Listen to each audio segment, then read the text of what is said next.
অনেকে প্রশ্ন করেন যে ভাই আপনাকে এখানে কন্ট্যাক্ট কিনা, তো ভাই আপনি এখানে কতদিন ধরে কাজ করেন? ভাই এখানে 2.5 মাস হইতাছে। 2.5 মাস।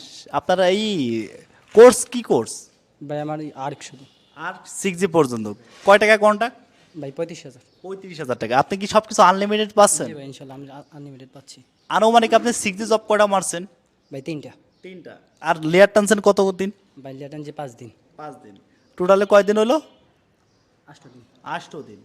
দেশে বাড়ি কোথায়? কিশোরগঞ্জ। কিশোরগঞ্জ। কিশোরগঞ্জের থেকে কাম শিখতে এসেছেন তাই না? এই যে আপনি ওয়েল্ডিং এর প্রসেসিং কি আপনি কি জানেন? যেমন এই যে দেখছেন আপনি একখানে 3টা জয়েন্ট ফেলাইছেন। একটা ডেলিকেটেড যখন ফেস হবেন এর একটা জয়েন্ট সবসময় জন্যই 1 ইঞ্চি ডিফারেন্স হবে। আপনি 1 ইঞ্চির মধ্যেই 3টা জয়েন্ট রাখছেন। এই জায়গা যখন 8টি হবে এই জায়গাটাই দেখবেন কি আপনার ট্রাবল হয়েছে। এই জায়গা আপনার 8টিতে ফেলে আসবে। 8টি প্রসেসিংটা বুঝতে হবে। দেখি ঘুরান। এরপরে এই যে মারছেন দেখছেন এখান থেকে আপনার লাইনিং স্ট্রেটলি নেয় আর তারপরে কারেন্টের সংখ্যা খুব কম। আপনার সবসময় জন্য 2G'র বাড়ি হবে, বুঝছেন? প্রতিটা বাড়ি 2G'র হবে। উপরে 1 সেকেন্ড সময় থাকবে, নিচেই কোনো সময় থাকবে না। আপনার কি হয়েছে মাঝখান দিয়ে সময় হয়েছে, এটা কখনো করা যাবে না। ওকে।